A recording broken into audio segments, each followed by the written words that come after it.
Everybody, thank you all for coming back tonight. This is what should have been... Fuck up, Dave. Fuck up, Dave. This is what should have been Thursday's open mic night. We have lost a few people because it is Sunday, but the wonderful Amanda, Dave and Brian have decided to join us. Unfortunately, we all agree on shit. So if anybody has anything, fuck off, Spooky. I know, it's the time. What are we going to do? What are we going to do? So, second in the topic when I ran a poll on Twitter was lawnmower parents. And a lot of people don't know what the topic is. It was sort of a wide range: lawnmower parents, helicopter parents, these sort of parents that step in, solve their problems, and sort everything out for their kids beforehand. That came second in the poll. So we could go with that. If everybody, unless anyone would like to join in, has a controversial topic they'd like to talk to. Why? What do you mean? Someone's saying no sound. It's totally pumping out. Fuck you! I just checked. Fuck you, Paul. It's working. Hi, Paul. Oh, Dave was the one that pointed that out, though. Yeah, Dave's been hanging around with Paul too much. So, other than that, everybody, welcome for coming back. All 17 people watching. I have no idea what we're going to talk about, but I think we'll start with the definition of a lawnmower parent, the helicopter parent. Brian, Amanda, and Dave had never heard of it whenever I put it up as a wide range, just over here, a sort of synopsis with a helicopter parent. But a lawnmower parent is what I know it as someone who mows the problems down for their kids. Someone who solves their problems for their kids, steps in and things like that, So, Dave, I think everybody here is a parent. We are all parents here, aren't we? Yes. You don't necessarily like to admit it. Oh, no, you can say you're a parent, but whether you're a good parent or a bad parent, Dave, that's up to the audience. That's up to the audience, not the people that, know him? Oh, no. You don't want that. Don't talk to my daughter. She's not going to tell you I'm a good parent. Well, I have one child. She is 3. She's very independent. She, that's the only one I have. Amanda, you have one child as well? Yeah, a little bit older than yours. Mine's a little bit older than yours. Yeah, so... I got one that's the same age as Amanda's, but I got younger ones too. I got a 12-year-old and a 8-year-old, so I got a pretty good spectrum of different kids and at different levels of parental need. So there's some different things that I would try to help my 8-year-old with that I wouldn't necessarily want to step in and help my 16-year-old with and make him figure it out himself. So pretty good spectrum there. I like the fact that Brian has a kid the same age as my kid, because there have been times where we both, text each other like, what the fuck do I do now? I have no clue how to do any of this, especially with your oldest kid or your only kid, because you never really know what the fuck you're doing. Like, you just don't. Yeah, he's the crash test dummy for all the other shit. Yeah. I raised Angel mostly by myself, so I don't. People who have multiple kids, it astonishes me because I can't imagine having done all of that with him, but multiple times over. But yeah, it was mostly me, and he was a boy, so a lot. Just if I can shout out there, Frustrated Atheist, we are going with a backup topic because no Christians have jumped on, but if you've got a good topic, man, I've been trying to tap you for an interview for ages, so jump on, the link's in the description. Yeah, good chatter, we could definitely get something going. If you've got anything controversial or want to shout at us and tell us we're wrong about anything, anybody, the link's in the description, click it and jump on. I have no doubt that there's stuff that we're wrong about that we don't even know we're wrong about. So if you know we're wrong about something, come on and tell us that we're wrong. How dare you? How dare you? Amanda is never wrong about anything.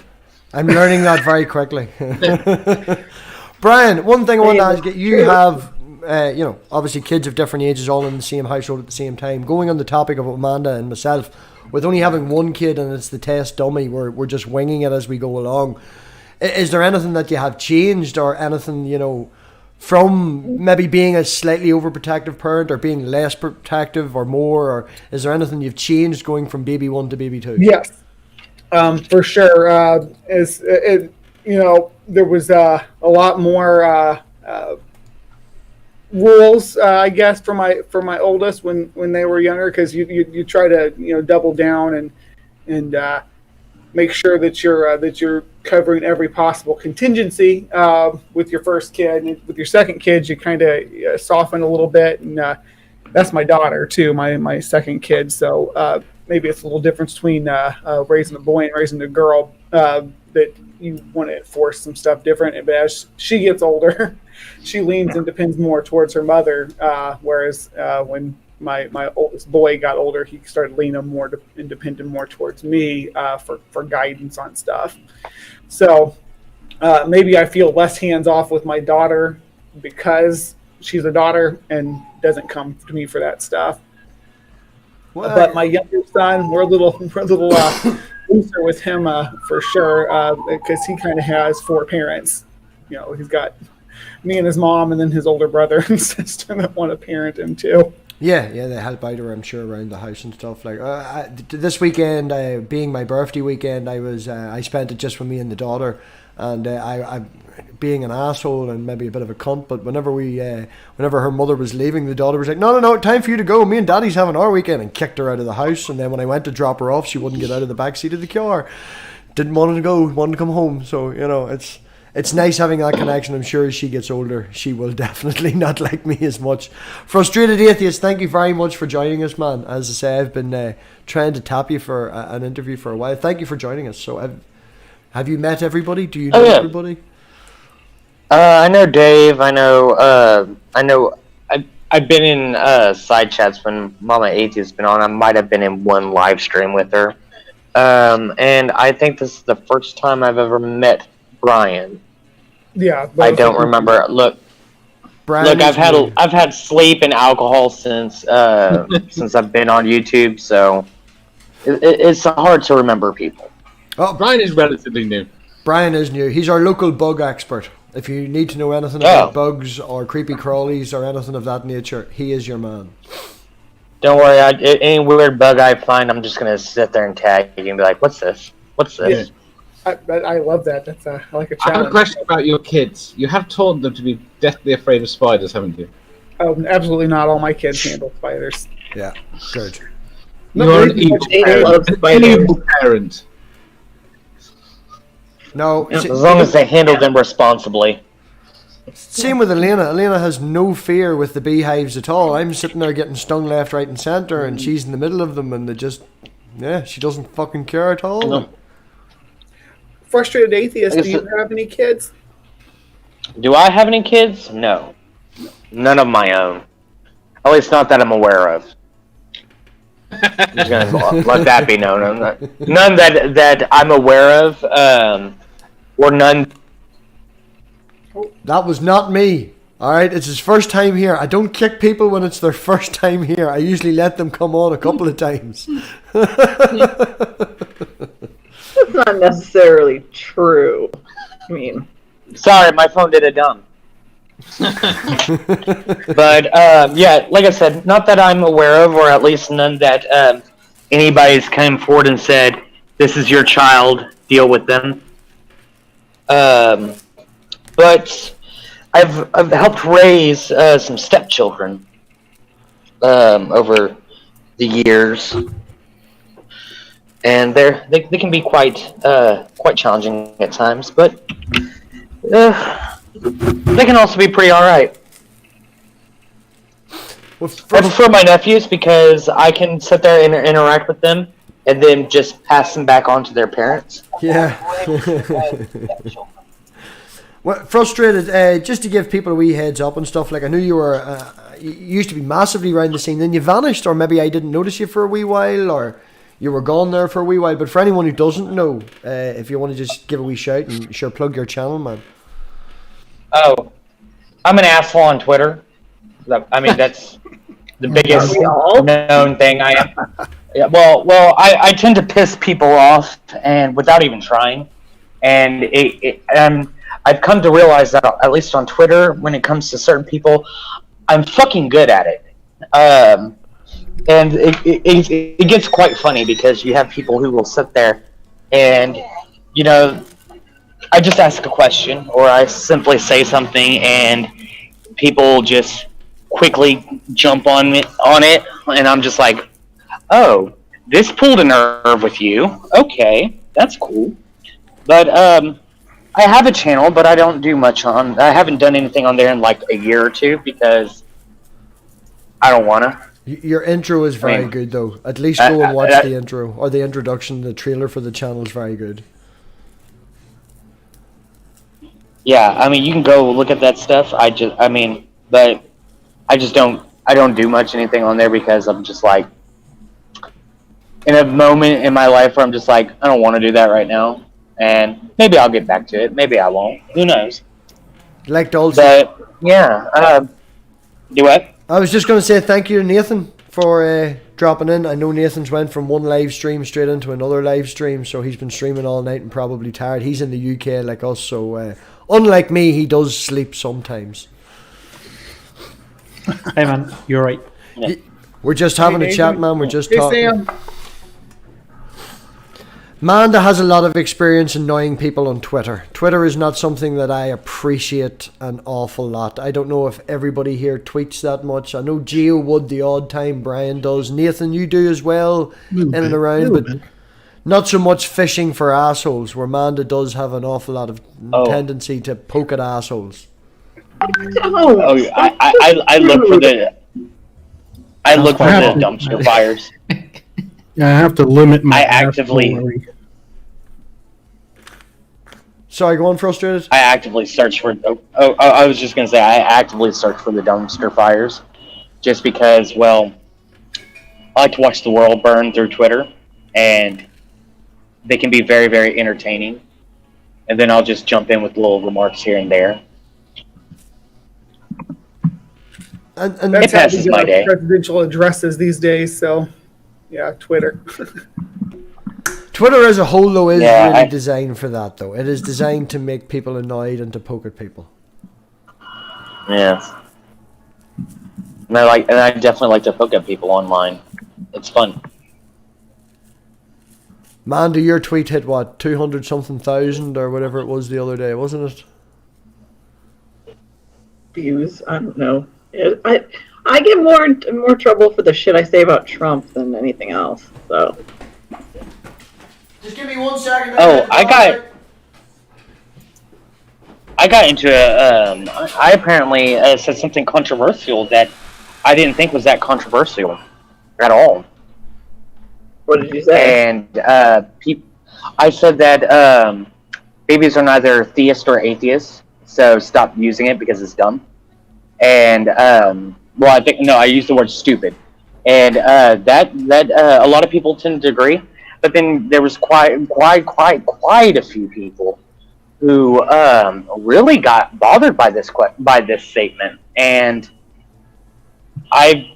last time I looked, it was like at 150 likes and like 59, 60 some odd comments and like 20 retweets. And I was like, wow, I honestly did not think, like, that's not even my most controversial take that I have, but it seemed to have been controversial to some people. People get really annoyed at the smallest, stupidest shit. It doesn't really matter. So yeah, and I was just like, wow, wait until they hear my take on personal experience. Yeah, but I think some people go onto Twitter looking for fights like that, getting into, I don't know, being able to tell people off. I got told I was an ugly whore the other day because I called Donald Trump a fuckwit. A racist fuckwit, actually, I think was the term. So, I was going to say that, it seemed like Frustrated Atheist, sorry, I don't know your real name, it seemed like you were saying that that's the reason you go on Twitter yourself. Oh yes, that is. I love to go to look at the dumpster fires. Those are always fun. I sit there and I go over there and I poke at people. Starting though, you know. So, saying. Right. Yeah, that's true. I guess I agree that it's kind of geared that way. Like it brings that out in people, myself included. But I still don't think it's like a good thing or like something that I wanna do or engage in. That'd be my position. But I have seen you use. I've seen that as you've got more and more on Twitter, Nathan, and the channel's grown, you've made more connections with people outside of the community. There's people I do see on your channel. I'm not gonna fucking look. I'm a shit channel that just talks waffle to people, but you've actual scholars on your channel and things like that, and outside of the community, and you're using Twitter to reach other people of a scholarly level, of people like ourselves. Rather than going for the dumpster fires, you're going to the people who are fighting against the dumpster fire, so to speak. Well, I guess the thing, my perspective is that, it's set up to kind of hijack our psychology, right? And it's addictive in loads of ways. And I agree, I find those things fun. But also, if I spend my whole weekend just refreshing my feed and nothing good comes from it, I feel depressed. My life feels meaningless and stuff. And I'm I don't want social media to control me and my mental states in that way, and so I have a solution for that. Okay, go on. I follow a lot of puppies on Twitter. That helps. When every third post or whatever you go through is just some cute picture of puppies. It's very helpful. I can tell you that. Oh, if Twitter and things like that get me down too much, I go the unhealthy route and I just drink. Weed and alcohol helps. Usually get past most things. Weed and alcohol helps. No. Yeah. As a matter of fact, I was in a chat just a little bit ago, and somebody asked me how much alcohol I drink, and I was like, "Mind your business. That information is between me and my liver." Because I said every now and then whenever I drink, I get whenever I wake up the next day, I get the shakes, and somebody was like, "Yeah, that sounds like close to alcohol poisoning type of stuff," and that's when someone's like, "How much do you drink?" I'm like, "Look, that's information that me and my liver can discuss." Is it poisoning or withdrawal? Just stay out of our business. Either way, it's not good if you get the shakes. It's either poisoning or withdrawal. Yeah. Most likely it's poisoning because, so I don't drink often, but whenever I do drink, I fucking drink. And so it's probably poisoning. I probably drank way too much that night, and because I tend to mainly drink liquor. Like right now, since I drank it last night at a friend's house, I've got a little bit left of my whiskey, and I'm now pissed because I left my Coke there, and I can't have my Coke and whiskey. If I just jumped in, Gavin has turned up in the chat, and Gavin was supposed to be here last Thursday. Gavin, if you jump in, there's definitely a spot for you. Oh, he has joined us in the background. Is that Gavin Hurleyman, Gavin? Yes, we have Gavin Hurleyman. I'm going to swap Manda, so Gavin. Well, I just want to say happy birthday to you, MathPig, and many happy returns on that. And then I'm going to go, and that's it. Oh, but Gio, you're welcome to stay. I do apologize I didn't announce you at the start and give you the That's credit. okay. No, I'm sorry about that, the whole thing happening. But I appreciate that, man. And as always, I appreciate everything you've done and helped with the channel. And your supported patronage is always supported, man. Thank you very much. Oh, you're welcome. Yeah, happy birthday, MathPig, you wee cunt. Thank you. I'm only a wee babby. I'm only 37. But the party's tomorrow. We're hoping Gavin's gonna be... The party's tomorrow. I'm younger than you. Oh yeah, well then, fuck off you baby. Right, we've lost Gavin, but there's an effort being made there, so we'll expect Gavin back. I take it, Nathan, you know of Gavin? I did. Well, I've been communicating with him through emails about having what I would call a discussion and he would call a debate on some topics, I guess. And yeah, so it's just interesting, I guess, if we could talk about some of those things now, but we'll have a time set apart. I think in a week or two, mate, to talk about it. Yeah, well, I definitely would like to have a chat with Gavin. I've had a few live chats and a few backs and forths with Gavin, and yeah, even quite recently, I don't know if you follow Praise I Am or anything like them. They're Yeah, I've seen those guys. Yeah. Yeah. Well, there's Praise That I Am. Ooh. Yes. Well, there's a whole thing happening there as well. So I would definitely. Yes, Sorry, you go forward. Frustrated. I was just gonna say that I've had many run-ins with Praise, Jill, and all of their ilk. Well, I think as of recently, they have considered Gavin a troll. So that's something I would like to talk to Gavin about. If you can get back in again, it would be very interesting to definitely talk about that. I was mentioning to Manda earlier, Nathan, that you were doing some studyings and stuff in the field and what we're talking about. You want to let everyone know, because we know Brian's a bug man and everyone knows who I am. We know Geo does art, and just for a wee bit of information for people out there, if you want to let them know who you are. Yeah, I mean, I don't think I do anything particularly important. I mean, I work as a software engineer. I study philosophy in my spare time. My channel is, I generally have like conversations with people, or so occasionally I'll make like a video that's centered on a topic. I have also guests on, so maybe like philosophers, psychologists, etc., to talk about specific things, because I'm not an expert in anything really. And those episodes generally become like a podcast that I'm doing.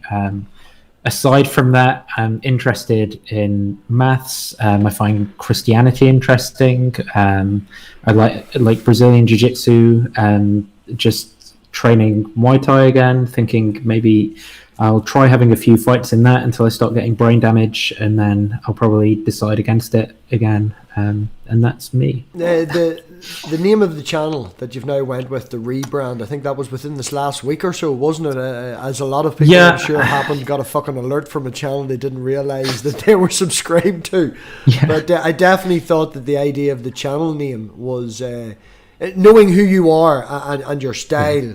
There's definitely some thought went into that name. There's a reason for that name. MathPig's an asshole name, just come out of nowhere. Well, but lack of creativity is the reason there. Yeah, for me, not yet. I guess, like, I've heard some people say, like, if you just use your own name, it's like a bit pretentious or whatever. And so I guess I was like, well, I've got to go with something. And I was like, well, digital, it's online.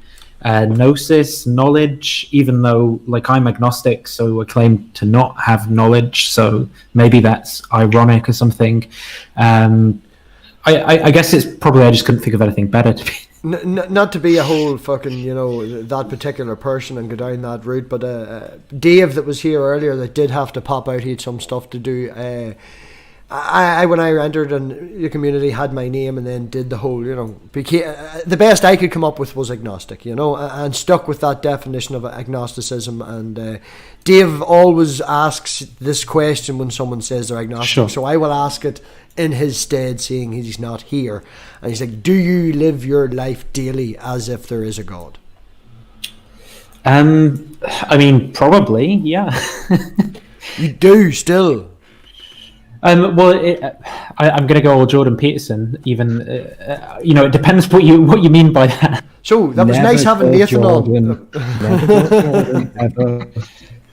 Well, I mean, like, do you mean do I pray the rosary or something? Like, do I occasionally go to church? Yeah, but I find it interesting from like an anthropological perspective. Yeah, I mean, I think I pretty much do live. Well, you see, I think you could argue I live as either, really. Well, I can't really answer his definition or his reasoning behind the question, but when he asked it to me, it was sort of, do you live your life as if there's a God? As in, are you going to be punished afterwards? Is there going to be a hell afterwards? Is there somebody watching you? I don't think there is a hell, but I do think that I think some of my strongest reasons I'd give is that I mean, regardless of whether there is an objective morality, I live as if it is the case that there is one, as if there's some kind of metaphysical moral laws that you can't, you ought not to violate for some reason. Now, does that actually exist? Probably not. It's probably just my ape brain, kind of the way I deal with the world, what I have access to. I don't know. I live as if I'm a part of a narrative that has significance to the universe. I probably give it that meaning, but it's not like I'm just some computer that only thinks rationally and isn't like myths make a lot of sense to me. I don't There's know. an awful lot of emotion, definitely through, when there's things and you start to break them down, especially when you go back to, as you say, myths and the ancients and things like that. There's a lot of emotion that goes into it because there's a lack of knowledge about certain things and a lack of science knowledge, if we could, use that as a broad term. You put your faith in things and you put, the idea behind it of that, because we don't understand where it comes from. So myths and legends build around things that we don't know about, and you can get your religions, you can get that, but it doesn't necessarily mean that there is something out there that gives an objective morality to everything. The laws of logic and things that can be laid down don't necessarily mean that somebody put them there. Yeah, I completely agree. I think. But I do think it's an argument that cuts both ways, because epistemology works from like an individual perspective, right? So like everything, this is again the probabilistically, there's an external world, but in terms of the way that things that are in that world manifest themselves to me, it's from that subjective point of view, and I'd argue that certain truths about the external world sort of manifest themselves to me almost as self-evidently as a proposition like it's always wrong to murder babies. Now, I don't think there's some kind of magic God that supervenes onto it, but I think because I'm this contingent being, I'm this fallible, flawed being, I live as if it's the case that that's true. I acknowledge that there's probably no grounding for it, but I can't. That doesn't mean then I'm like, oh, I don't care about this moral experience that I have anymore. And even calling it subjective when it appears as objectively as it's a big debate. I'm not taking. The easiest way, whenever I would have that, the discussions of morality, right? Now, I don't like doing it on the internet because people get all fucking anal about it. They really do. Yeah. And you know that yourself, right? Especially on everything on the internet gets whacked up to another level. But whenever I would just be simply talking to someone on the street or having this going, that you walk up to them, but talking about someone in real life, the example that I always use is I go, right, well, this is my example. And I go, right, you're on a stage, you're having a conversation with me and you is having this debate about morality, and I all of a sudden get up, I punch you, or I've lifted you and I've thrown you into the audience. What's your first reaction? And they were like, well, you're a cunt. You've thrown me into the audience. I goes, it gets better. I've now walked out into the audience and I've punched you in the face. And they were like, well, why are you doing that? You're an absolute cunt. This is obviously bad. And I'm like, no, it turns out my wife and kids have been kidnapped. And to save 2 kids to be this here, there is a reasoning behind everything. I'm not, is it subjectively better to look after them? There's a bomb underneath the stage. I've thrown it off to save you. I've now saved your life as well. And depending on the situation, it just shows different ways that you can subjectively look upon a situation. Yeah, what I always say is like, for instance, if I'm trapped in a room with somebody and there is a gun with 1 bullet in the chamber, and it's one of us, the only way one of us can leave that room is if the other one dies. Me personally, I would probably pull it on myself.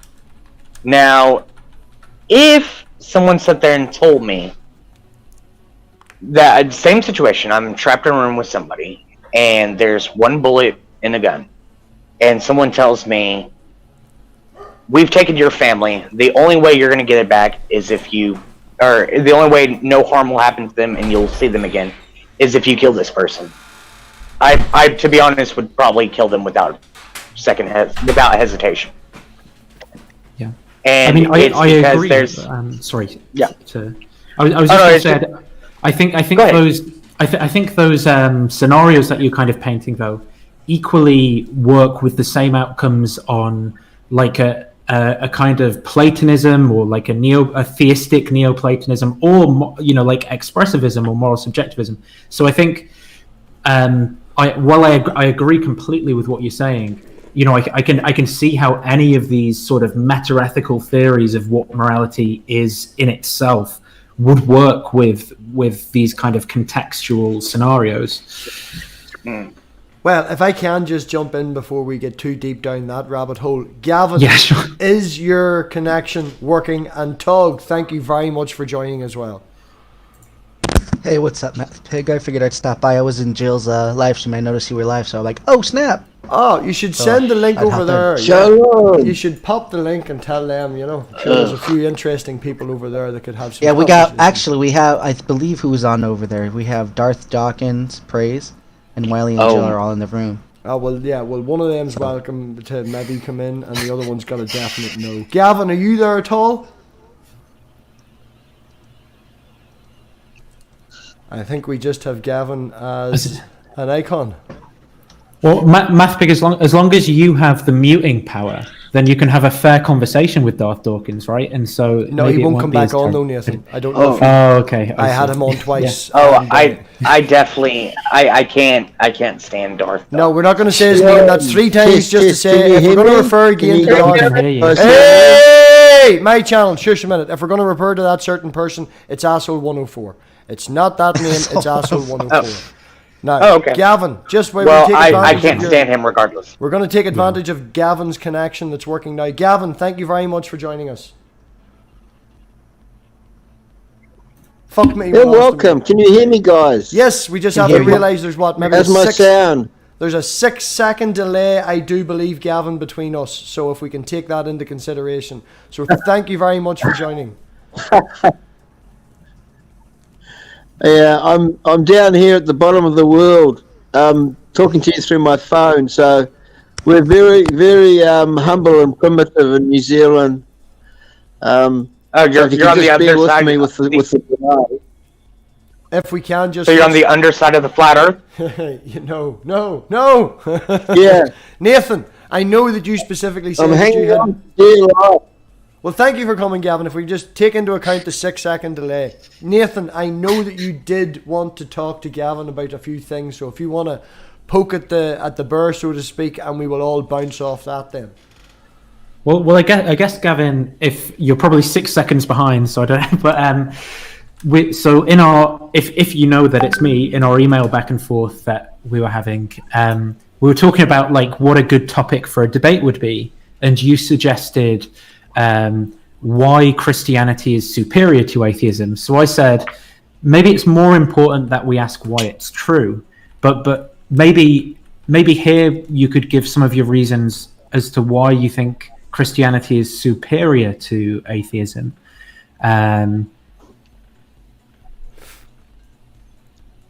Is that something? If you're there, do you?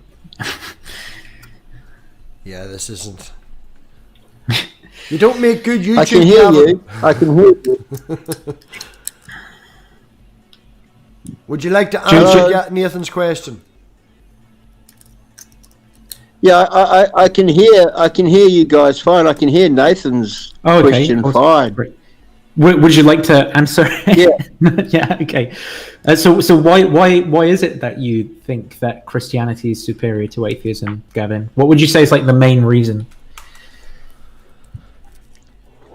Well, the semi-formal debate we're going to have, and I stress semi-formal because I'm not into really formal debates. I'm more into structured discussions. So I think we're agreed we're going to keep it fairly loose-ish, 10-minute openings, then a period of general open discussion. And we can do closing statements if we wish, but I'm not even big on that. But I'm very keen on taking Q&A from the audience. And the reason why I like the semi-formal style is that it gives each party time to lay their foundation, and then we sort of go from there. I'm very interested in the open discussion part. Yeah. And I like having a moderator. I don't care who the moderator is, as long as there's a moderator.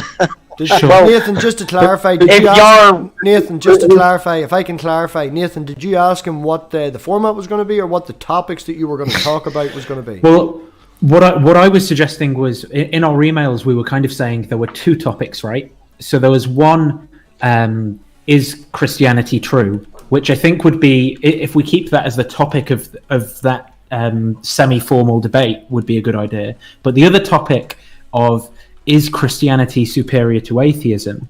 I was thinking maybe we could talk about that now, and then we've got, like, you know, both conversations kind of out of the way. If that's something you'd want, a discussion you'd want to have. And yeah, my question was, if you think that's the case and you want to talk about that, Gavin, what would be your main reasons or your main reason for thinking that? Sure. I hear you, Nathan. Is Christianity superior? Sorry, is Christianity superior to atheism, and is Christianity true? If I demonstrate why Christianity is superior to atheism, then that will easily blend into, is Christianity true? So I think spending a little bit of time, you know, maybe 30 minutes. So Gavin, by superior, you mean contributes most to flourishing, right? Correct. Is it possible for something to contribute to flourishing but not be true? Not that I'm aware of, Nathan. So say, for example, like, if someone does, like, crystal healing or something, and they believe that it helps their bad back, do you think that means that the crystal healing is causing their bad back to get better?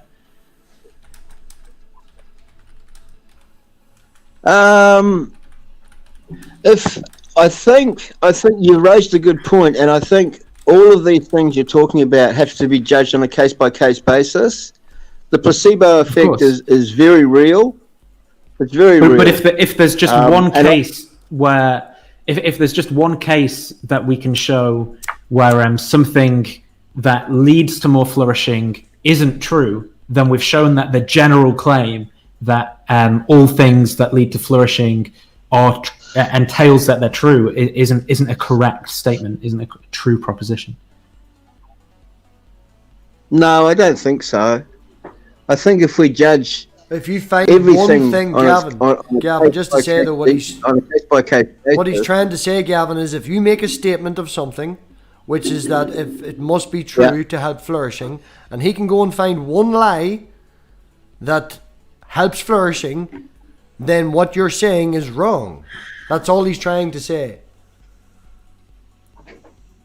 Well, I think I can demonstrate that Christianity is superior to atheism. Okay, but can we agree on one thing? That if you make a statement, right, if we can just agree that if you make a statement that it must be true and it helps flourishing, and he can find one that doesn't, then you're wrong. If we can just clarify that.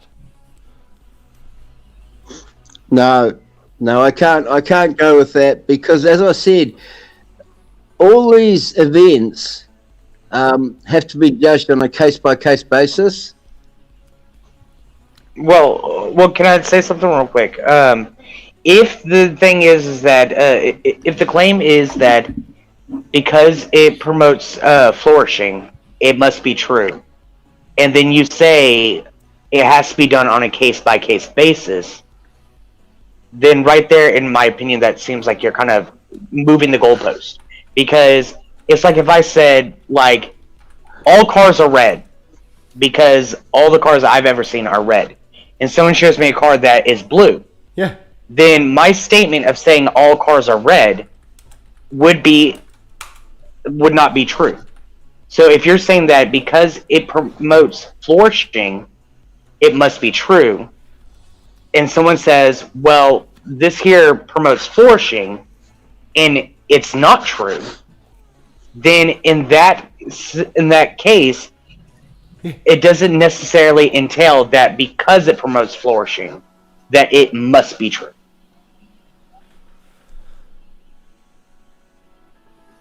Do you not see that, Gavin? Well, he's got a delay. Well, Oh, what I'm intending to do is demonstrate why Christianity is superior to atheism. That's what I'm gonna demonstrate. Sure. And from there, it's a relatively small hop, Gavin, to prove that Christianity is true. Gavin, if I can just state one thing before you start that, right? So I don't have to interrupt as it goes along. Could you please stop talking about stuff and actually talk about the point that people are bringing up? Because it's just you saying that I'm going to do this up and that. You're not actually saying anything, Gavin. Well, I'm going to attempt to demonstrate that Christianity is superior to atheism, and I'm also going to attempt to prove that Christianity is true in my semi-formal debate with Nathan. Sure. And I guess that I'm just the first point is that I'm saying is that something being superior to something else doesn't then mean it's true. Now you might think that, okay, you can take that as a first step and then show me that it's true or something like that. But I'm just saying that it doesn't guarantee that it's true in the same way that something being a triangle guarantees that it has three sides. Sure, I'm with you on that, and I agree 100%. Okay, that's some However, progress so far.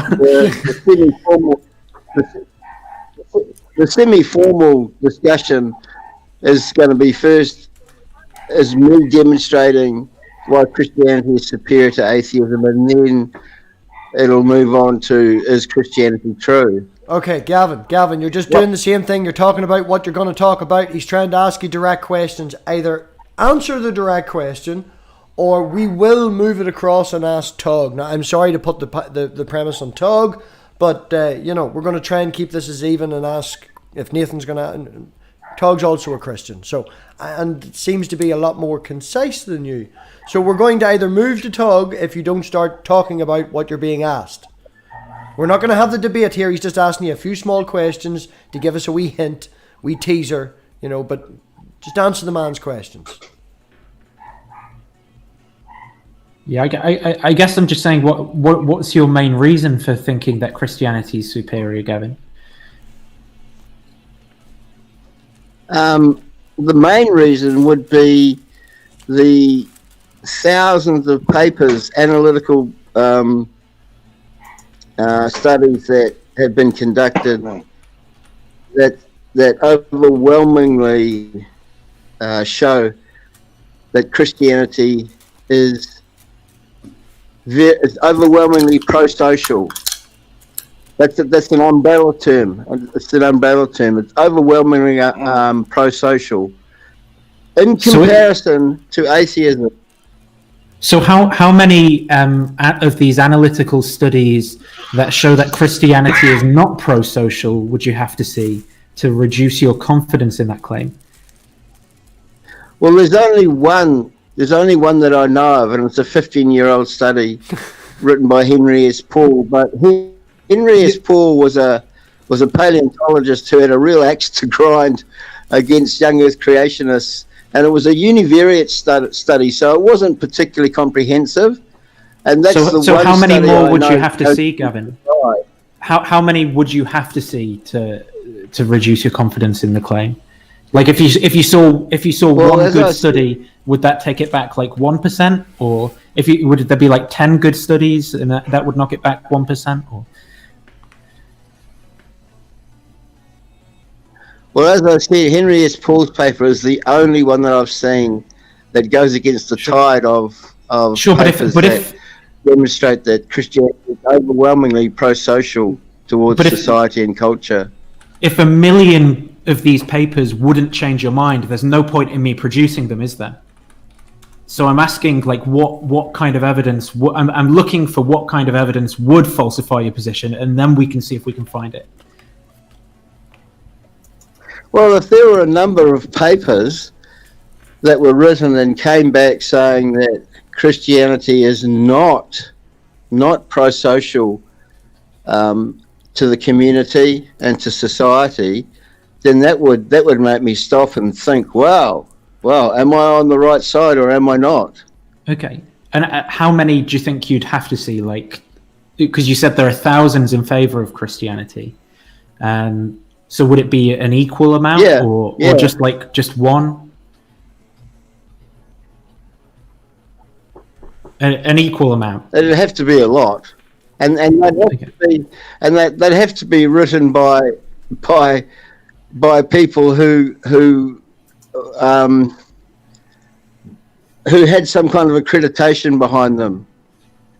Okay. I do have a question. Why would something be pro-social be considered superior?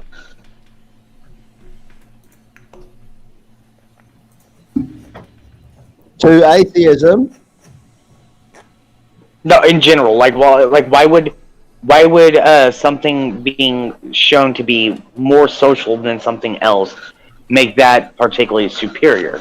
Why what people to socialize and be social? Why is that superior to people being more solitary, for instance? Well, I'm talking in terms of being pro-social, as in being beneficial to society. In what way? Yeah, in what way? In what way? Like, I recently, I'll give it this. It was just a small. It was a small documentary I watched today, but it was over the fact that society pushes people towards, if you want to be successful, you must be an extrovert. There's a lot of introverts that do a lot of good for society, through, development of things and stuff like that. Just because you're not out at every party and screaming and being more social doesn't necessarily mean that you can't help benefit the society around you.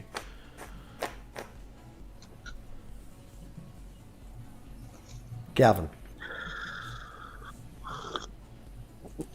Yeah, hold on. You got to keep that delay in mind. Hold on. Are you there? Yes, we're here. Yeah. Hello. We can hear you. Yeah, by pro-social.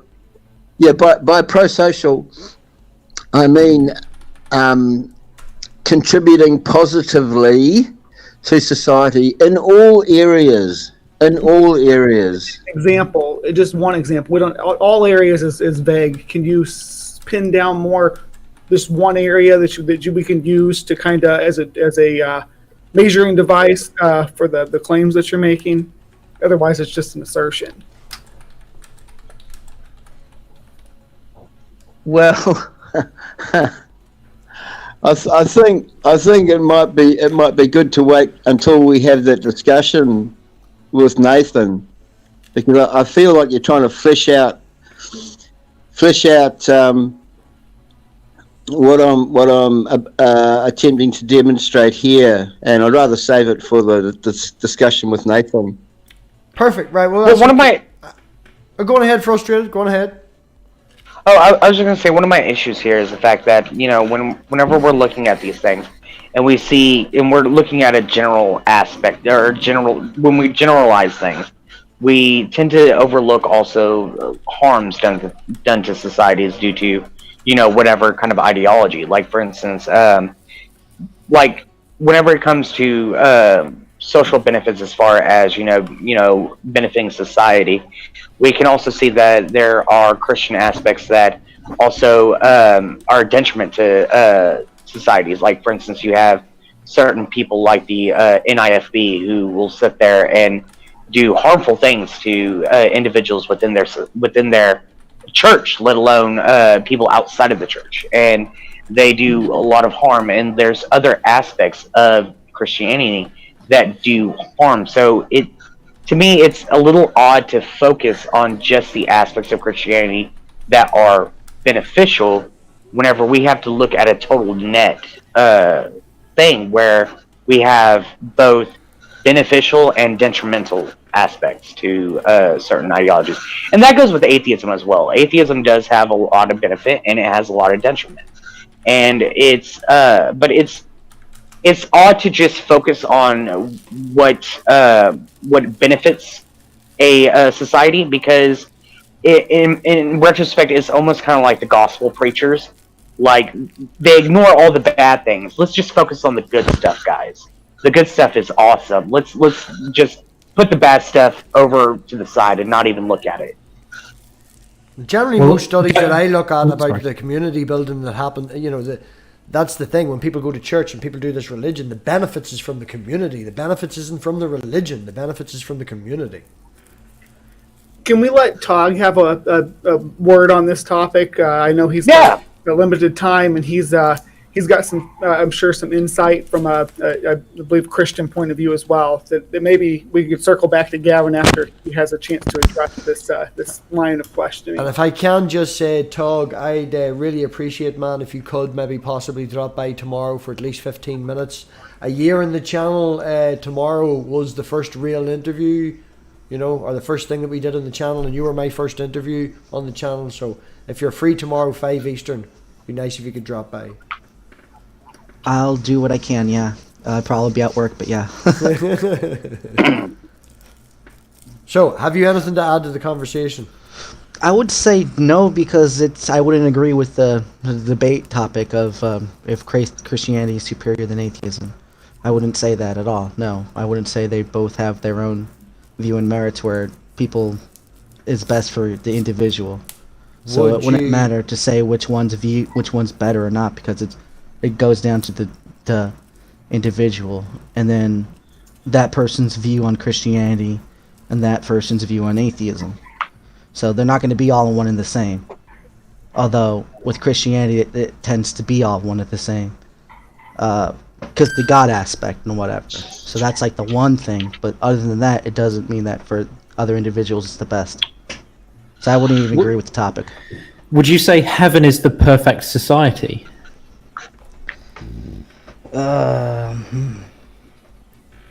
Potentially, yeah. And are there atheists in that society? Is that the main thing that would or one of the main things that would differentiate that kind of population from this one? I don't know about if I guess, in that sense, it wouldn't be a religion. So I guess it would all be atheism at that point. I don't know, because it wouldn't be necessary. I don't know. It'd be weird. Yeah. And what's God's main sort of reason for letting some people go to heaven or not go to heaven? If I had to boil it down to simple answers, it would be guilty and innocence. People who are guilty tend to be guilty. Those who are innocent are innocent. Like, that's what it comes down to, even the basis of law. If you're guilty, you're guilty. If you're innocent, you're innocent. So Christians haven't sinned on the Christian worldview? I wouldn't say that, no. Everyone's a sinner. So what's the difference then between, say, like a Christian and atheist?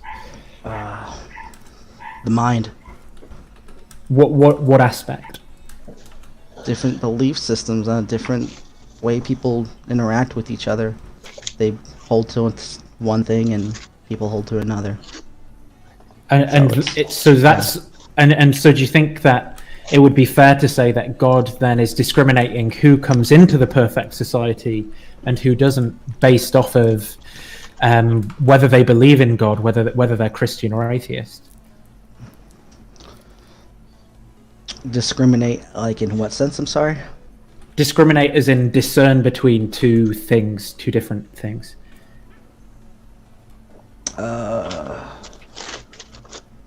Yeah, that bit's unknown for me. Okay. I just say, like, I guess my position, I think that there is something about the Christian worldview that sort of, one of the things that comes along with it is that this is in some way better than other worldviews superior to, and I agree that that probably isn't borne out in reality, which would be a thing against Christianity, which is why I find it kind of interesting that you're like, oh no, it's yeah, and that was where I was going with my questioning there. If you saw that. No, sorry. Yeah, sorry. Yeah, thanks. No, I have to say, as I just mentioned in the live chat as well, Tug, Nathan, if you haven't had a chat with Tug, I would definitely recommend it. Tug is honest. Yeah, sure. You know, I'll give the man that when he comes to problems and things like that. He's more than happy to say, I don't know, rather than to scream, it must be God. So I have to give a lot of respect to Tug. And he was, as I said, the first interview I had on the channel. And the reason that I reached out to him is because I knew that we would have a cordial conversation. Yeah, as cordial as I can be. Yeah, I was on a hangout and Jay mentioned something about you, Tug, we can talk about later, but it really did show not another light to you, but just another side of your honesty. So. Oh yeah, I caught that Jay said something nice about me, and I was like, oh wow. Gavin, are you still there? I've been getting lots of compliments, actually. It's insane. Gavin, are you still there? But I've got to go. I got a play date, so I will talk to you guys later. Sorry for over talking. See you later, Tom. See you later, Tom. See you later. Bye. Yeah, thanks for answering my questions. Bye. Doubting has a question for Gavin. If you're open to it, Gavin, we have Doubting Thomas. Nathan, if I don't think you've met Doubting Thomas before, maybe Brian hasn't. I'm not sure. I don't think Doubting does much on his own channel, but he is regular on a lot of open discussions that go for 6 and 7 hours sometimes, and has an awful lot of good things to say. So Doubting, thank you very much for joining us. Well, thanks for having me. Is it your birthday? It was my birthday yesterday, but the birthday party is tomorrow, so I'm stretching it out for 3 days. Right on. Well, happy birthday month. Thank you very much, man. Thank you very much. Yeah. I don't know if I'm pretty sure I've never met BrainBug. I might have met Nathan once somewhere along the line or talked to him briefly. But I like your channel, Nathan. Thank you. Yeah, I appreciate it. BrainBug, I'm just getting to meet through MathPig here. Yeah, good to meet you. I've seen you around some different like chats and stuff, but right on. We've been in the same place like this. Good to meet you. So, Doubting, you said you had a topic or a question for Gavin. Yeah, I don't know if he'll talk to me, but whatever. My question is, why would you not want to disclose something until the debate?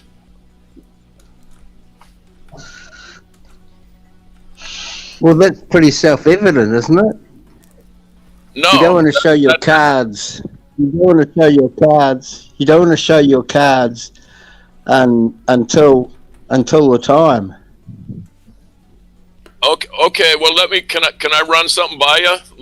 Like in a formal debate, I know you're kind of, you like it formal, but maybe not so super formal. But like in a formal debate, so both sides understand each other going into the debate. Both sides disclose to each other before the debate, look, this is what I'm going to talk about.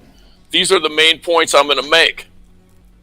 So then each side can prepare to rebut their opponent. They both know where they're. It's not the idea of a debate. Really, Gavin, is not. And don't take my word for it. Check around or whatever.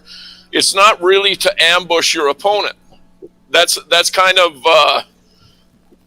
And I know you don't intend it this way, but I don't know how else to put it. That's kind of a dishonest tactic in debate to try and ambush somebody going into it. It would make, and it also makes for a better debate if Nathan knew what you were going to talk about and you knew what Nathan was going to talk about ahead of time. It allows you both to get down to the heart of the issue faster and maybe get a little bit more in depth of what's going on instead of spending a bunch of time hashing out what you really mean. Now, so anyway, if I can just top onto the top of Doubting Thomas and then Gavin a chance to respond. I definitely agree with everything Doubting Thomas has just said, and if anybody has any reason to believe different, it's because of what happened recently. Gavin, the last debate that you had with Jay, you were directly asked twice to say what the debate was about, and you got the title wrong twice. It was in the title of the YouTube chat. It was there. You got the title wrong. So I think Doubting Thomas is very pointed on this fact to point out, you need to find out what people are talking about before you go into the debate.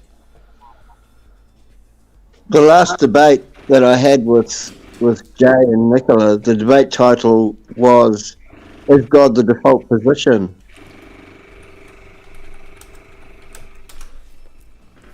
No, it wasn't. It was the title, Gavin. The title was "Belief in God is the default position." Yeah. All right. We're not going to go down the route and start that argument again. Okay. We're not going to go down that route and start the argument again. I just wanted to point out that was the reasoning behind it. If anyone hasn't seen it, go and check it out. Gavin, that's you didn't refute at all. We are coming up on the hour. Ronan has just joined us. I wanted to say thank you, Ronan, for jumping in just straight away. Also, Brian, Lucy Luxor thinks you're a cutie. So, if anybody else has any direct questions for Gavin, we're going to run for maybe another 15-20 minutes or so, and that's going to be it. Or Gavin, even better, seeing as you are the only Christian here, do you have a question? Now, I don't want a question about how you're going to put the question forward. Any question at all that you would like to ask anybody on the panel, except for Ronan, because he's just joined. But anybody else, if you have a direct question that you would like us to come back with a response. Actually, that's a good question, MathPig. I'll ask this question to the whole room. Can somebody tell me one thing, one pro-social contribution that atheism has made to society or culture? Can I answer that first? Hello? Go ahead. Yeah, go ahead, Darling, yeah. If you Google the atheist experience, what's the organization that they're affiliated with in Austin? It's the Atheist Community of Austin. Yes, if you Google the Atheist Community of Austin, Gavin, you'll see where they have contributed all kinds of things to society around Austin. They build wheelchair accessible ramps for people. They are involved in a lot of food drives, feeding the homeless. So yeah, there's a whole bunch of instances right there off the top of my head. That's it from me. Not just a they even do the bat tour, where the bats in Austin. They even put money towards the bats to survive in the city. Yeah.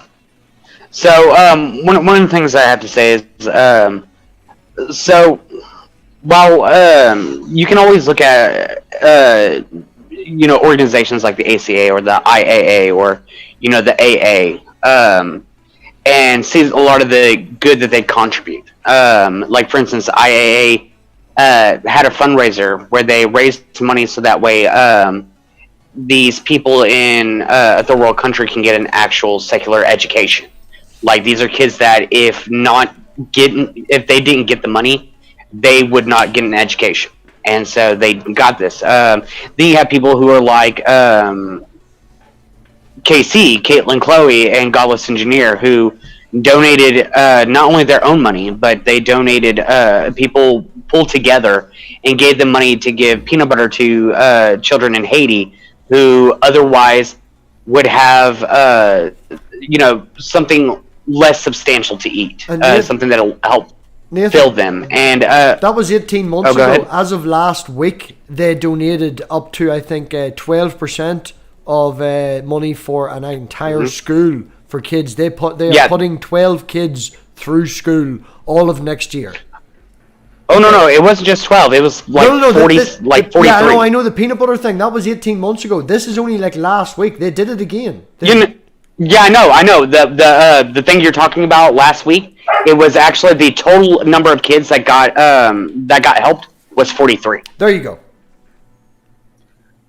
Can I just step in here real quick? I just want to say it's kind of a weird direction. The question, because people's beliefs, what they what they believe, and it can inform their actions, but you don't make that. I don't think that the belief in God can be said to have a direct correlations. That more of an individual or an organization is actually going to be the ones doing the things like what they're talking about here, or what a church does as far as donating and charitable acts and things are done by organizations and individuals. And to a varying degree, I mean, you got a spectrum of Christians that won't help this group of people. I'm not implying that it's you that you have to conform to this identity before they'll help you. Give out food when they're giving out Bibles, and I don't know necessarily that that's objectively, that they're just in general helpful. Yeah, and then you have those Christians that sit there and do good because of the kind of like the reward system they get from God. And so you're not really doing it because it's the right thing to do. You're doing it because you're getting brownie points from God. And no, I push back against that. I know several Christians who have done that just because of that. Because you can't just sit there and say that just because you haven't witnessed it, it's not something that happens. Well, you're giving me anecdotal evidence. And I know many Christians who do things like you were talking about. Awesome. Awesome. Anecdotal evidence for anecdotal evidence. It goes against what he's saying again with the whole red car, one's blue. I don't believe you. Yeah, I mean, like, you just sat there and said that I gave you anecdotal evidence, and then you said, oh, and here's my anecdotal evidence. Yeah. So we just exchange anecdotal evidence for anecdotal evidence. Yeah. Yeah, we're both producing or demonstrating anecdotal evidence, but we know it's true because we've seen it. So you were saying that, Christians who were, I'm just paraphrasing here, you were saying Christians who are giving out food or doing kindly acts to earn brownie points. And my objection is that I have seen and I know, and even myself, I do these acts of kindness not to get brownie points, because the Christian is not saved by works. Okay. So you do it, why then? Why do you do it? Like you say you don't do it for works. Give me the reason why you do it then. Because I'll be honest, man, I have this channel, I'm known as an atheist and all that there crack. I try and do as much help as I can to people, and I don't think, oh fuck, I need to do this or something like that there. You just, as Brian pointed out to me today, which was very nice, and that's why we have Brian here, he's a good guy, but I just said something to him and he was like, oh man, thank you. I didn't even think of that. I appreciate your help. And I didn't think to help him. It just, you help people because it's the fucking right thing to do, to help society, to help people, to just be a good person. More humanism than religion. Religion picks on people. Like, if I was a religious man, would I help Brian if he was gay? Would you get it? Sorry, Brian, go on ahead, frustrated.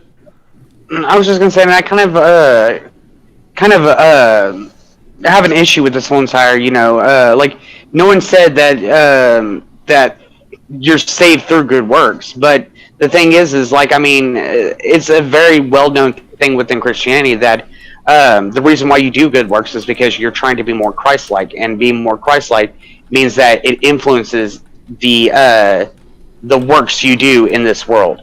And so the thing is so it seems like, doing good deeds, regardless if you're doing it specifically for it or if it's a subconscious level, you're doing it so you can be more Christ-like, which is getting brownie points in favor of God. So if you're you can sit there and I push back against that, because doing good deeds is called the process of sanctification, and Christ distilled all of the commandments down to two simple two simple commandments: love the Lord your God with all your heart, all your soul, all your mind, and love your neighbor as yourself. Now, when I do something that is selfless, as in helping somebody, for example, I do that because I'm trying as hard as I can to demonstrate that I'm loving my neighbor as I would want to be loved myself. It's called sanctification. It's the process of becoming more Christ-like, and it takes a lifetime. Yeah, so in other words, you're gaining brownie points for God, because if you're trying to be more Christ-like, you are trying to show, in a way, more favoritism towards God, and you may not see it that way, but that's the way it looks. No. Sanctification is a very personal thing. It's not a public thing where you beat your chest or blow your trumpet about all the great things you've done, all the good things you've done. Sanctification is a process of transforming yourself from the inside. It's very personal and very private between you and God. That doesn't change what I said.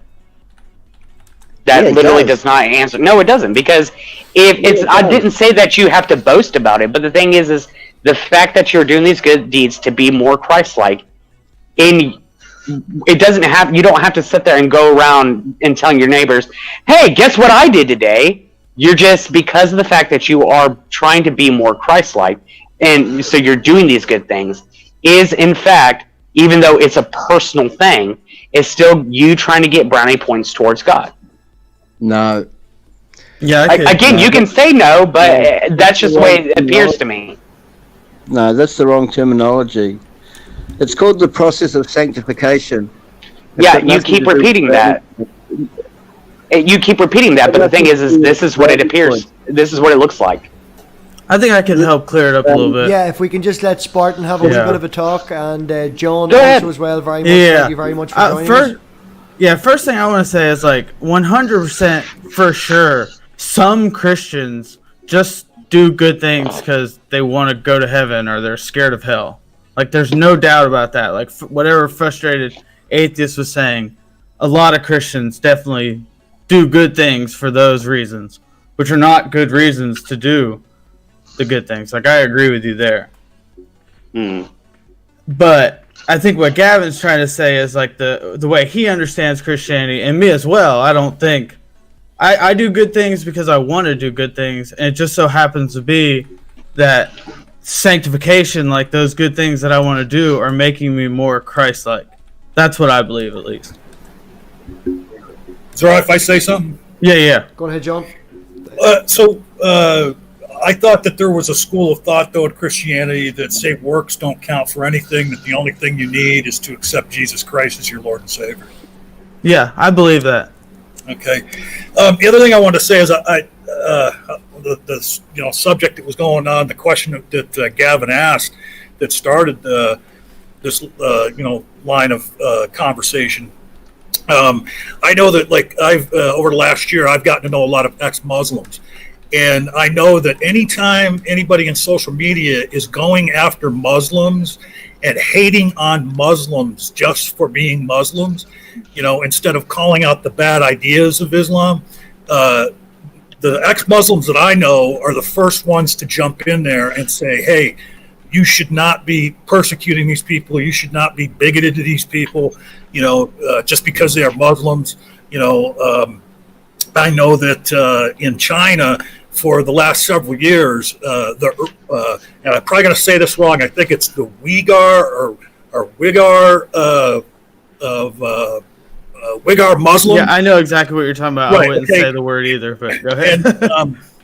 And the thing is that just recently, a lot of ex-Muslims got together and were doing a petition campaign to try and get the British government to whatever word I'm trying to think of when you go against something, to sanction China for doing this. And this is non-religious people going out and trying to advocate for and do good for religious people. The other thing is, like in a lot of these other countries, like we have it so good here. I was a Christian for 35 years, and sure, there's other places in the world where Christians are persecuted and what have you, but we really don't see the things that we see in other countries. Okay, as far as like persecution goes, if you're atheist in another country, you can be killed for being an atheist. There was a story we talked about on a stream earlier today. A gentleman in Pakistan was being prosecuted for violating blasphemy laws. And then some other young man showed up in the courtroom and shot him dead. And the one that shot him dead is now being hailed as a hero to the people in Pakistan. So sometimes we don't know how lucky we have it here, being whether we be religious or not religious. And I would have to say, and direct, just real quick, one more. We're sort of diverging. Direct answer to your question, Gavin. I believe that when you talk about the charitable things that Christian organizations do, that there are atheists in every one of those organizations that are doing the same work, okay? Because there are so many atheists, because of the stigma attached to atheism, there are so many closeted atheists that it doesn't matter what charity you talk about, I guarantee you there are atheists taking part in it, whether they identify themselves as that or not. Yeah, I 100% agree with that for sure. Interesting point. Gavin, there's atheist pastors. Gavin, have you anything to add? And then I want to give Ronan a chance. Sorry, what was that? Sorry? Have you anything to add or comment, or are you just in full agreement with John? And then I want to give Ronan a chance. I had something, but it went out of my mind. Here it is. MathPig, you made a comment that it was going back a bit, but you said, and I'm paraphrasing again. Okay. You said that the getting together on Sundays, like Christians tend to do with church, the community of the church is what I was saying, yes, what I'll say a lot quicker is the fact that the good things that people show whenever they do studies on why, communities and things like that there, it shows that the community side of the church and being in a community in general is what brings the benefits and not the religion. Now, the religion can add other stuff to it, but the general benefits that helps comes from the community and the community building, not necessarily what it's around. Could be D&D, could be YouTube, could be Christianity. They all show the same benefits. Well, and real quick, just to add to that, because you bring up a very good point. I contend, it's my contention that had religious belief never existed, that because of the fact that human beings have this need to be social and to live in groups, that good deeds would have been something that would have happened. We would have helped our fellow man. I don't think that came about because of religion. I wouldn't go down the route of saying that the world would be better if religion hadn't. I'm not saying better. I'm just saying as far as like helping our fellow man, I think that still would have manifested itself in humanity had there never been any religious belief because of the community thing that you were just talking about. Yes, Gavin, and on that point, would you like to address anything that I just said about the community part being the main benefit over the religion part? That's a reason, MathPig, for the community benefit, but it runs a lot deeper than that, a lot deeper. Can you give me anecdotal evidence, or because I can throw papers at you? I don't have them at hand, but I'll definitely email them to you. Different communities add certain benefits after a certain level, but the benefits of they come from the community building, not what the community is around. Yeah, I'll be bringing them to the debate with Nathan because I'll be using citations from them. Perfect. Ronan, have you anything that you'd ask anybody in the panel? Pardon? Have you anything that you would like to ask anybody in the panel? Oh, no, I was listening to the conversation, and how I view it is that, we're young species, yes, with high order thinking skills, And that behavior, that feral behavior, obviously had always been there because we have to survive like other animals. But with our sophistication, high order thinking skills, we did not come with instructions. So like a child or infant, if you will, right? We didn't know. So we went with emotions like children do. Yep. And that behavior was applied to society. We didn't know anything. So they conjured a god, something to explain the unknown, and entitled themselves.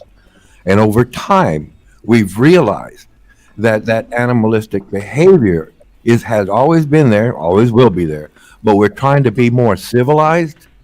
And what man didn't know then, because again, we're infants, it was the difference between the mind and reality. God is of the mind. Reality is something we can share. Here you go. Here's a fact. But the problem is that this mentality, infantile. No, it's infant. The problem is that tradition carries forward because it is a form of power. And that's what it's always been, power and control for anyone or any group. So currently, it's like a transitioning thing, right? We still have the old traditions, and the modern perspective is saying, wait a minute, that's not reality. That's something of your mind. Because you believe in something, another person has their God, and their God is just as real. No matter how they formulate it, it's still a God. It's still something deduced. And that's where the friction comes in, because people say, well, I'm atheist, and well, you're going to hell, or you're being damned. Well, yeah, that all comes from emotions.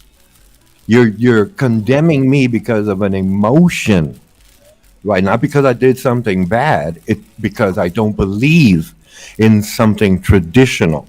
And that's been the friction throughout. And obviously, people in power fear losing that position. And if we abandon religion altogether, a lot of priests, preachers, religious people will be out of business. So they don't want that. They want the power and control. And using something of the mind is juvenile at best. And that's what we don't understand as human beings, the difference between the mind and reality. I definitely 100% agree with that, because, as a child, you can tell them, oh, I'll be back in a minute. When you come back in, they've wrecked the living room. If you're watching them, they're better behaved. If you have people that have this idea in their mind that there's always somebody watching them, you will be better behaved as a form of control. And if you have a figurehead, a person, a human who can stand forward and speak for that particular person that's watching you constantly, then it's like you are the guy in the security room of the CCTV that watches you constantly. I know everything you do. I can control you from that.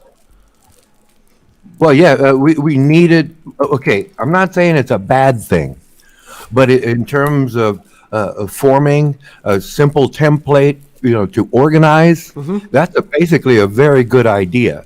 There are some good things about theology, right? Caring for your fellow man. But yet I do know theists who are bitter people. They don't want to spend a penny to help anyone, but they believe in God. Yeah. So there's good and bad in every crowd. It really comes down to character and nature. That's what if we're gonna have a good person. I'm atheist, yes. I didn't know the word until 11 years ago. Yeah. Atheist. I'm 65, but all my life I've helped people. Sure, here you go and stuff. And then I came onto YouTube, and I was asked all these questions, and I addressed them as who I am, just naturally. Yes, but it's like, well, your rewards are in heaven. No, my reward is right here. As soon as I help that person, I leave. If they don't say thank you, that's fine. I don't care. But for me, that is my reward as I go on in this world. I help people. I do these things. I'm not conscious of it, right? It's just nature. Your character and nature. Just like, hey, yeah, this person needs help. Help them. Yep. But I never thought God was obligating me to help this person in spite of what I think about that person or whatever group, right? It was just like, oh, okay. And I didn't know the word atheist, Well, typical, atypical, theist, atheist. Oh, okay, that's how I figure it out. But people want to put all these other things to it, like science and stuff, and oh, you hate God. No. I just don't do religion. I'm atheist, like atypical, not theist. And people get upset about that, and I do know, I understand that Christian feels threatened because this is all I've ever known. This is all I'll ever do because my people love me. And if I realized it and admitted it, I would be ostracized. Right? That's just social. I would take MathPig. I would take the polar opposite view to almost everything that Ronan has said. Well, yes, I would understand again because I would. If I can just say, right? If I can just say before Gavin goes on, and Gavin will say that he disagrees with everything in that. Spartan, Ethan, right beside us here, in this room, is disproving right now that exists, man. I helped him set up his channel because Ethan's a decent guy. I don't give a fuck if he's a Christian. Ethan wanted to start the channel. He got the new computer. He needed help with his OBS and stuff. I didn't care. Man asked me, could you help me? I said yes. You know, I even put him in a room full of anti-theists. That's what I was about to say. I talked to 2 German, anti-theists for 2 days straight to build my computer. And they helped me so much. Yeah, full-blown anti-theists. You should see, I had to ask them to hold back on some of their what they would say. And the only thing that they actually said to me that was a deal breaker that they wouldn't help Ethan was, is he against the LGBT community? If he was, they wouldn't help him. That was the only stipulation that they put forward. They also said that we'd be slightly nice and probably wind him up, which I'm sure they did. Yeah, a little bit. Yeah. But they helped him, and as he said, 2 days that they spent doing that. They also did that for me, and as of last week, Junk Shop and Julie, that a lot of people in the chat know, they're getting their new computer because they did that for them as well. Because they like fucking about with computers, they like helping people. And Spartan will back me up in this. They're full-blown anti-theist, they're... Shalom, Spartan. I thought I recognized your voice. Yeah. Now I know what your real name is.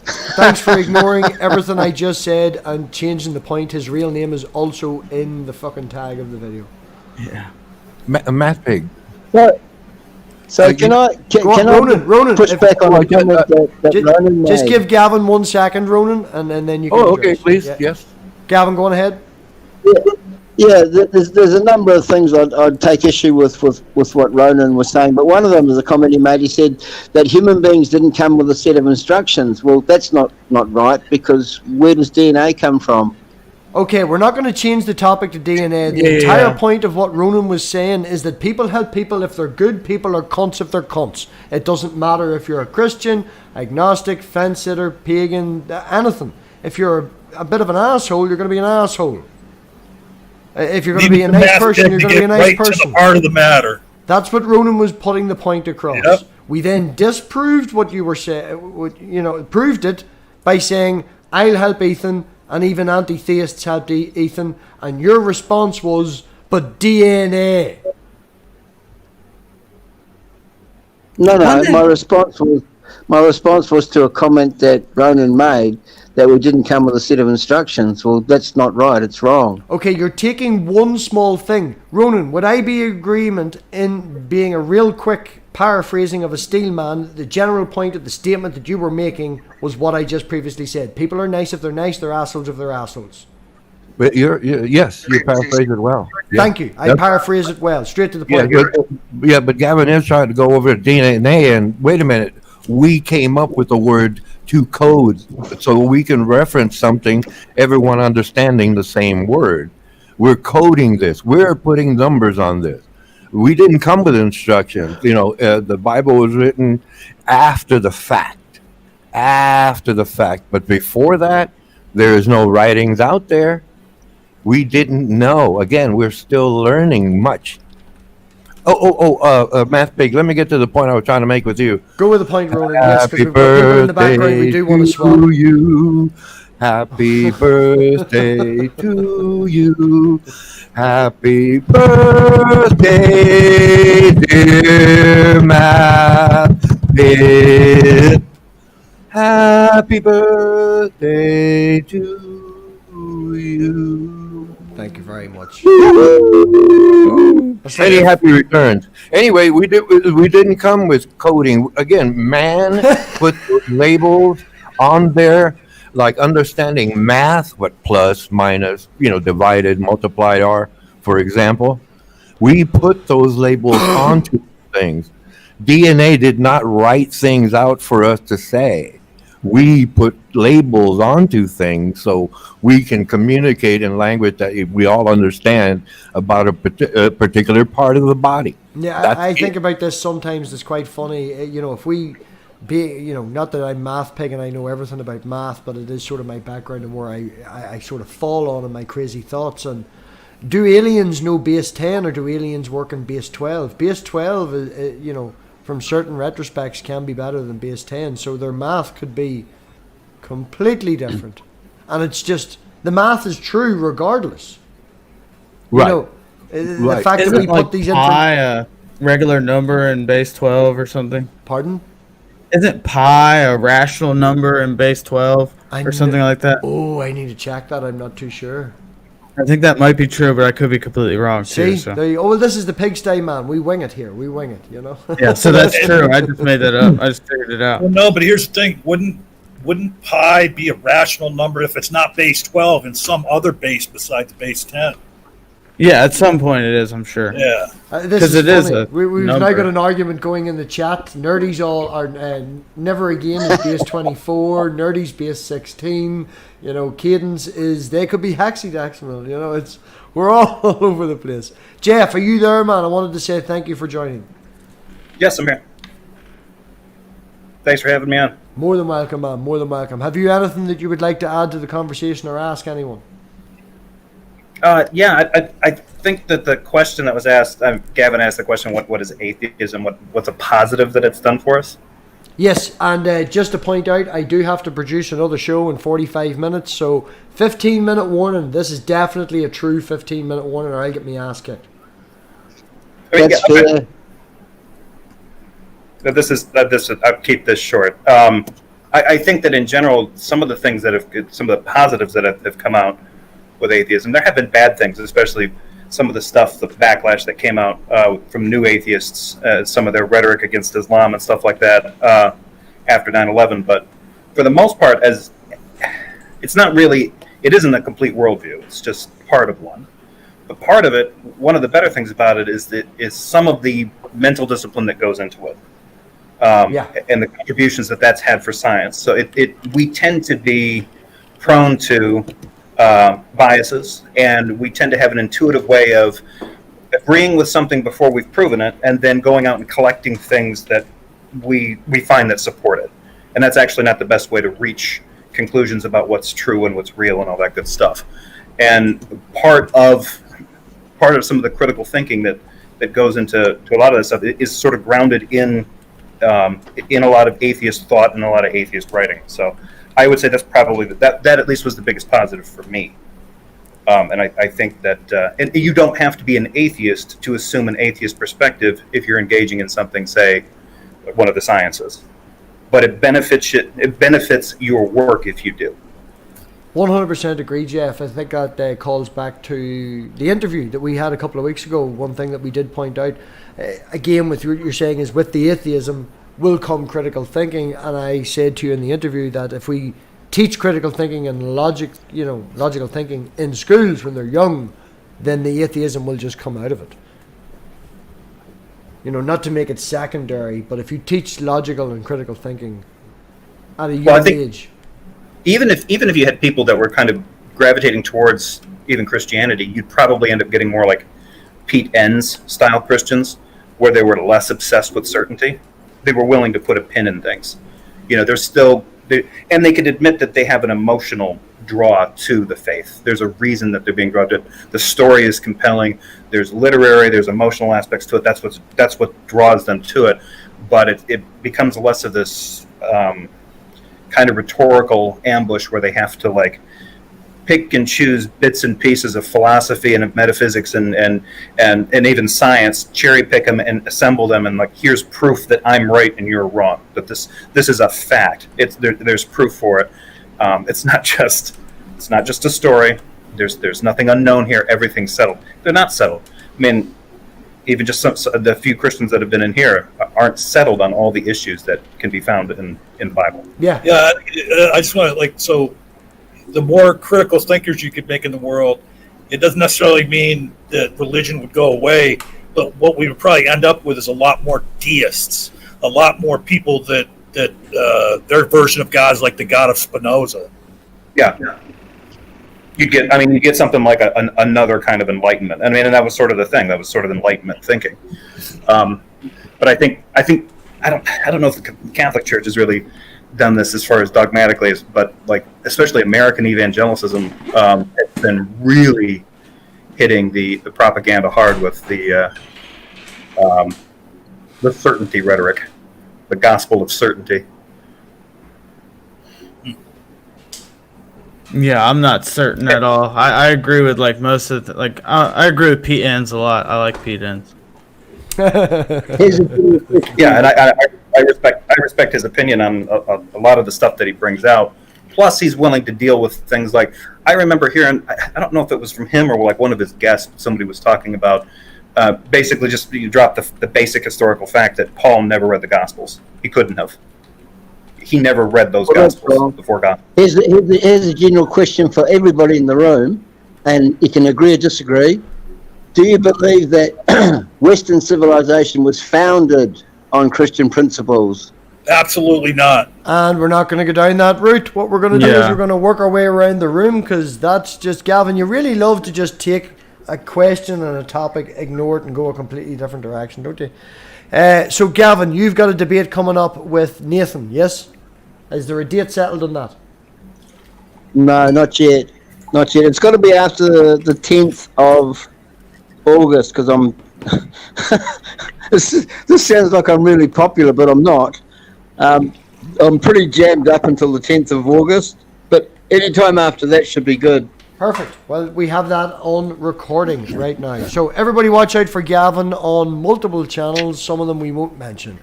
Gavin, I'm going to swap you for someone else. Thank you very much for jumping in, Gavin. I was waiting since last Thursday for you to come in. Interesting conversation, and I appreciate your input. I hope that you found that we are fair here, and that we try and give everyone an opportunity. So on that note, I'm going to kick you, not even let you finish. Thanks. Really enjoyable. Perfect. Good. Gavin, hope to see you back on Thursdays. Open mics are usually Thursdays.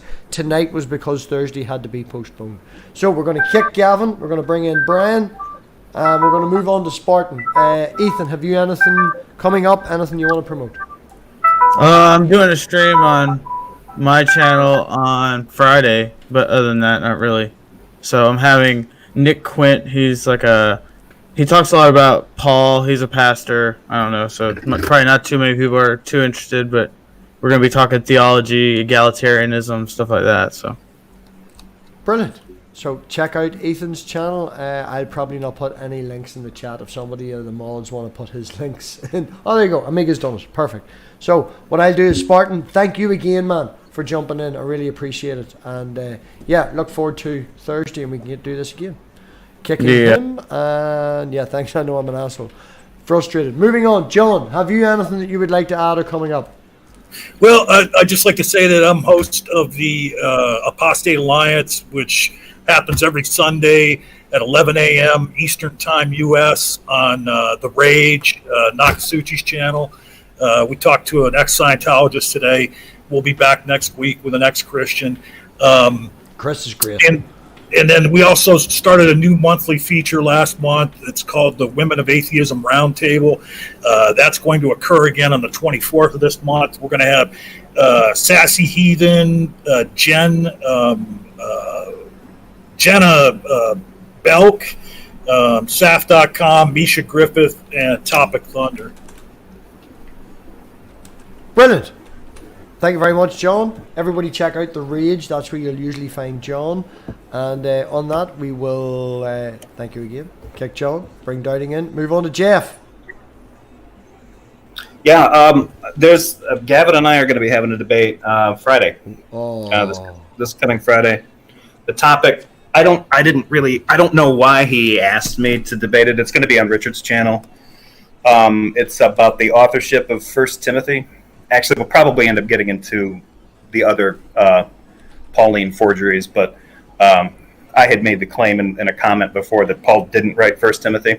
And so that triggered a few people, and Gavin called me out, and he's like, I want to debate you on that topic. I'm okay, sure. So Friday at 7 o'clock, unless things change, Richard Madson's channel. Should be interesting. Should be fun. Ronan, have you anything? Thank you for having me. Appreciate you coming on, man. I really do. It was nice to hear your voice and have a full conversation. I know the last time you came on, excuse me, it was very rushed. So appreciate you coming on. And yeah, we'll see Ronan in the chats. Everybody knows who Ronan is. Good to see you, Ronan. Good to see you. Yeah, it's actually nice to hear Ronan, because I always see him in the chats and I've never been in a live stream with him. Well, frustrated, seeing as you're talking, is there anything you want to say to finish up and promote on yours or doing or anything, or check you out on Twitter? Well, you'll mostly see me fucking off on Twitter. Other than that, I will be on Jen Aldrich and Leah Kai's show sometime this month. I think on the 24th. Where we'll be talking about things and stuff, bridging the gap between the allyship between like polytheists and atheists. Brilliant. No, good. More building of bridges is definitely needed. Mm-hmm. And you're going to have to hash out a date with me. I'd definitely like to have you on and have a proper chat and all about your. I would definitely like to be on here with you, man.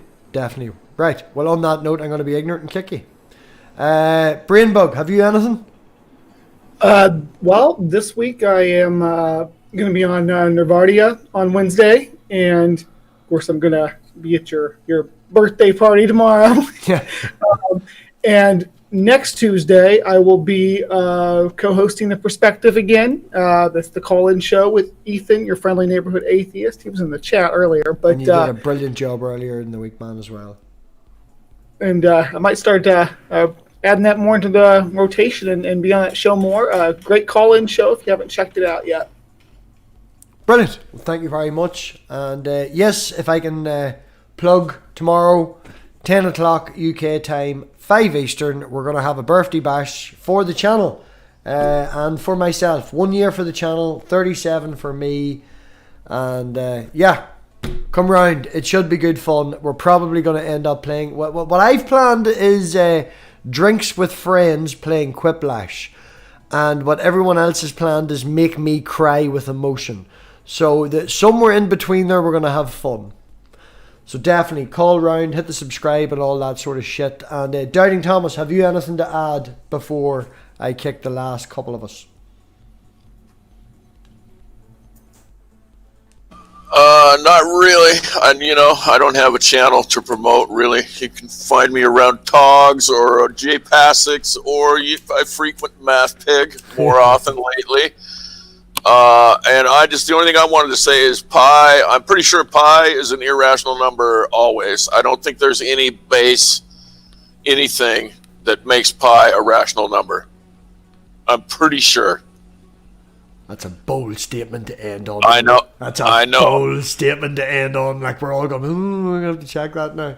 Right. Well, on that note, everybody, thank you very much for coming. We've got 28 people watching. It wouldn't be worth anything for everybody watching. And quite recently I've received an awful lot of Patreons. There is 1 or 2 missing from the final video because they fucking made the video and then you went and fucking became Patreons. So I have to redo the whole video. So there is a few missing, but thanks very much for the people in the Patreons. We've got a 3 terabyte drive sitting right beside me. Just need a SATA cable to go into the computer. That's going to upgrade me from fucking 250 gig SSD. You know, so it's a massive help for the channel. I want to thank everybody for what they put in, and yeah, all the great people that has made the channel what it is. We'll get into it tomorrow. We'll talk about it tomorrow. So thank you all for watching. I really appreciate it, and everybody that joined tonight for the open hangout. I know the first 15-20 minutes was a bit dragged, but yeah, it's appreciate it. I really do. And let's build more bridges, talk to more people, get more opinions. So on that, we will oink and we will out.